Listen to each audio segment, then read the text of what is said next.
Hello! Hello, hello, hello! Magandang araw at magandang buhay at panibagong vlog na naman si Bonsai Tanglong po. So, samahan nyo ulit ako guys. I-prepare natin itong isasali natin sa show. Ito na siya ngayon. Okay, yung kinalbo natin.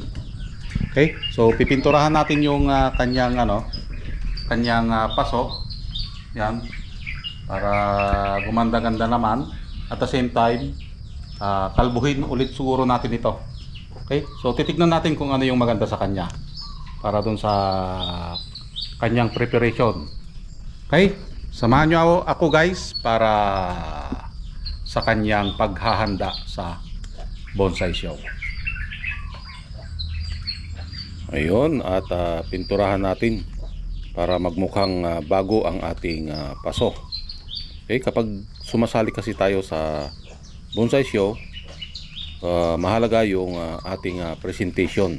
Dapat maganda yung ating presentation dahil isa yon sa tinitignan ng isang hurado. Okay? Kaya kailangan ang ating paso ay magmukhang bago. Ang paso na pala ito ay ginawa ko. So ako lang ang gumagawa sa aking mga paso pag ako ay sumasali sa bonsai show. Ayun. Balang araw ipapakita ko din sa inyo kung paano ako gumagawa ng paso. Ayan, at malapit na tayong matapos dito sa kanyang pagpipintura. So ang puno na ito ay bata pa. Wala lang akong maisali dahil ang sasalihan naman nito ay all new. So ibig sabihin, kapag all new, bagong labas na bonsai or wala pang award, so hindi pa nakakakuha ng award. Yan.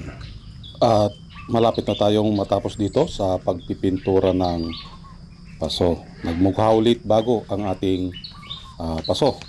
So ang presentation, mahalaga yon kapag tayo ay sumasali sa bonsai show. At kung mapapansin nyo, ang ating dahon ay wala na kaagad sa ayos dahil malalaki yung kanyang talbos. Isa pa yan na kailangan nating ayusan yung kanyang dahon dahil hindi pantay-pantay yung kanyang pagtubo. Yan. So bawasan lang natin ito dahil ang kamuning tulis ay hindi naman ito kinakalbo. So magtanggal lang tayo dito ng mga dahon pero mag-iwan pa rin. Okay? Para may magsipsip ng tubig sa kanyang mga sanga. Patubuin pa rin niya yung or pakapalin yung kanyang mga sanga. Okay? So bawas-bawasan natin. Katulad nito, yan. Bawas. Kailangan nating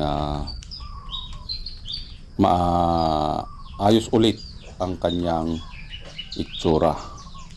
So ito yung isa sa dahilan na problema ni Bonsai Tanglong po kapag ang bonsai show or all new at wala tayong maisali, kahit bata pa, sinasali na natin. Okay, para may participation tayo sa ating club. Yan. So makita nyo yung pagkakaiba, yung may dahon at saka walang dahon.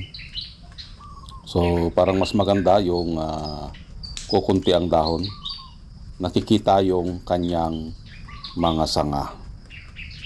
Yan, kunting tanggal at kamayin na lang. Kung hindi na matanggal, agoy. Katulad niyan, kinakamay na. Kamayin mo na para mas mabilis. Ayun. Finger ng dahon. Mataas na masyado kaya kailangan ng finger. Ayun. So lahat ng kanyang dahon dapat mabawasan natin. Okay? Para pantay-pantay ang kanyang itsura. So ang kamuning tulis, ito ay hardwood, kaya matagal lumaki ang kanyang mga sanga. Pero ang nagustuhan ko dito sa kamuning tulis, ito ay hindi gaanong alagain. Basta maibigay mo yung tamang pag-aalaga. Agoy. Sana maibigay yung tamang pag-aalaga para lalong gumanda. At ito na nga, malapit na tayong matapos dito.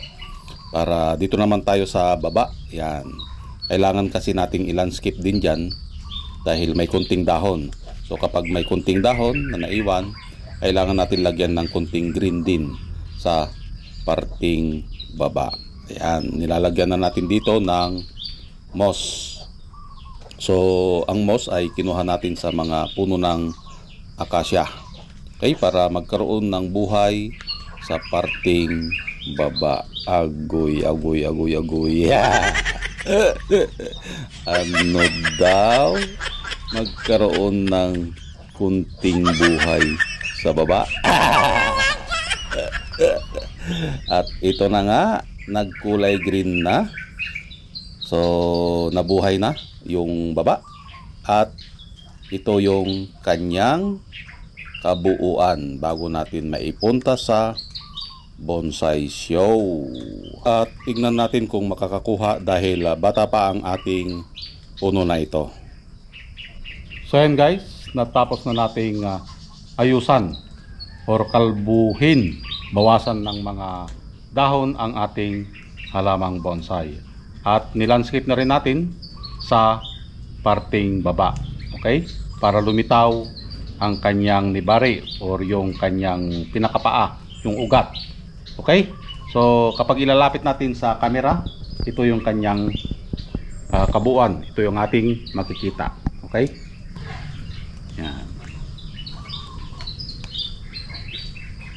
So nag-iwan pa rin tayo ng mga dahon. Okay? Hindi natin kinalbo. Yan. May mga dahon pa rin yan. Okay? So nalandscape na rin natin dito sa parting baba. Yan. Okay? So makikita nyo dito yung buhangin na yan. Yan, yung buhangin na yan, mapapalitan niya ng kulay brown. Papatungan na lang natin ng akadama. Okay, brinas na rin natin para luminis ang kanyang katawan. Okay? So dito sa taas, ganun din. Okay? So gumanda ulit ang ating halamang bonsai. So ito ang ating makikita kapag isasali natin sa show. Okay? So magbabago lang konti sa parting baba dito dahil magiging kulay brown pa yan.